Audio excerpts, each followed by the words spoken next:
అదే RTV app వార్తల్ని క్షణాల్లో చదివే అవకాశం ఉంటుంది. ఒక న్యూస్ పేపర్, ఒక టెలివిజన్ ఛానల్ మీ చేతుల్లో ఎప్పుడు ఉంటాయి.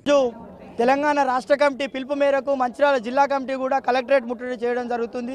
ఎందుకంటే ఇప్పుడు మనం ప్రధానంగా చూసుకుంటే రాష్ట్రంలో జిల్లాలో అనేక సమస్యలు ఉన్నాయి. ఆ సమస్యల పరిష్కారం కోసం ఈరోజు రాష్ట్ర వ్యాప్తంగా ఈ ముట్టడి జరుగుతుంది. ఎందుకంటే ప్రధానంగా చూసుకుంటే స్కాలర్షిప్ ఫీజు రియంబర్స్మెంట్ 7,800 కోట్ల రూపాయలు పెండింగ్లో ఉన్నాయి. ఈ పెండింగ్లో ఉండడం వల్ల ప్రైవేటు కాలేజీలో చదువుకునే విద్యార్థులకు టీసీలు వాళ్ళ చదువు అయిపోయినప్పటికీ కూడా సర్టిఫికేట్లు ఇవ్వట్లేదు. వాళ్ళు 10 చదువులు చదువుకోలేకపోతున్నారు. ఆ విధంగా ఇబ్బందులు పడుతున్నారు. ఇది ఏదైతే ప్రభుత్వాలు గురుకులాలను పెట్టింది కానీ అద్దె భవనాల్లో నడుస్తున్నాయి. కనీసం గ్రౌండ్ లేదు, భోజనశాలలు లేవు, అనేక ఇబ్బందులు గురుకులాల్లో పడుతున్నారు. కాబట్టి ఆ గురుకులాల్లో కూడా శాశ్వత భవనాలు కట్టాలని, జూనియర్ కాలేజీలో శిథిలావస్థలో ఉన్న జూనియర్ కాలేజీలని కూడా నూతన పక్కా భవనాలు నిర్మించాలని మేము ఈరోజు కలుపుతున్నాం. అదేవిధంగా ఒక 6 నెలల నుంచి హాస్టల్లో, సంక్షేమ హాస్టల్, ఎస్సీ ఎస్టీ బీసీ హాస్టల్లో, సంక్షేమ హాస్టల్లో ఏదైతే మెస్ ఛార్జీలు రావాలనో, కాస్మోటిక్స్ ఛార్జ్ రావాలనో ఇవి రావట్లేదు. కాబట్టి మెస్ ఛార్జీలో కూడా వెంబడే విడుదల చేయాలని ఈరోజు కోరుతున్నాం.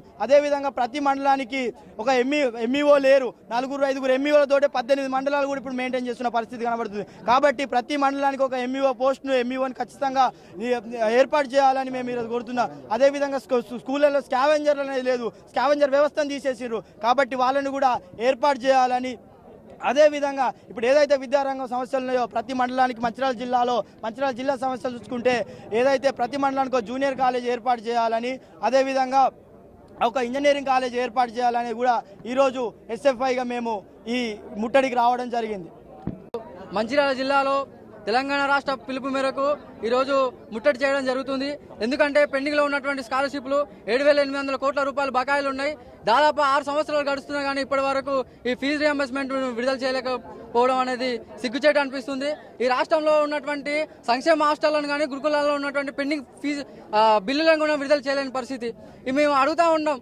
ఈరోజు చాలా మంది చదువుకున్నటువంటి ఉన్నతాధికారులు కూడా ఈరోజు చూసుకుంటే ఈరోజు మంచిర్యాల జిల్లాలో ఈరోజు బియ్యం సంబంధించినటువంటి కూడా మేము పాఠశాలలు సందర్శించినప్పుడు బియ్యం కూడా ముద్దలు వస్తున్నటువంటి పరిస్థితి ఉంది. అదేవిధంగా ఈ రోజు ఇక్కడ ఉన్నటువంటి ఉన్నతాధికారులు, ఇక్కడ ఉన్నటువంటి కలెక్టర్ గారు కావచ్చు, ఇక్కడ ఉన్నటువంటి డిఓ గారు కావచ్చు, ఇక్కడ ఉన్నటువంటి అధికారులు ఎవరు కూడా పర్యవేక్షణ చేయకపోవడం వల్లనే విద్యార్థులు ఈ దౌర్భాగ్య పరిస్థితిలో ఉంటున్నారని చెప్పేసి, అదేవిధంగా అద్దె భవనాల్లో ఈరోజు మనం చూసుకుంటున్నాం. అదేవిధంగా మంచిర్యాల జిల్లాలో ఎప్పుడన్నా గర్మిల స్కూల్కి ఇక్కడ ఉన్నటువంటి అధికారులు ఎప్పుడన్నా వెళ్ళిరా?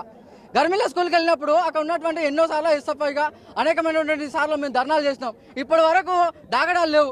అదేవిధంగా ఈ లక్షపేటలో ప్రభుత్వ జూనియర్ కళాశాల, అదేవిధంగా దండపల్లిలో ఉన్నటువంటి ప్రభుత్వ జూనియర్ కళాశాల శిథిలావస్థలో ఉన్నాయి. ఇప్పటి వరకు 100 సార్లు రిప్రజెంటేషన్స్ ఇచ్చినా కానీ ఇప్పటి వరకు కలెక్టర్ గారు స్పందించరు, అక్కడ ఉన్నటువంటి అధికారులు స్పందించరు. అంటే విద్యార్థులుగా ఉద్యమాలు చేసినప్పటికీ ఇక్కడ ఉన్నటువంటి అధికారులతో, ఇక్కడ ఉన్నటువంటి పోలీస్ సిబ్బంది వాళ్ళతో కానీ ప్రతి ఒక్కరి వారితో మమ్మల్ని ఇబ్బంది పెట్టడానికి ప్రయత్నాలు చేస్తున్నారు కానీ తప్ప. మరిన్ని వీడియోస్ కోసం ఛానల్ ని సబ్స్క్రైబ్ చేయండి. లేటెస్ట్ అప్డేట్స్ కోసం వాట్సాప్ ఛానల్ ని ఫాలో చేయండి. అండ్ లింక్ డిస్క్రిప్షన్ లో ఉంది.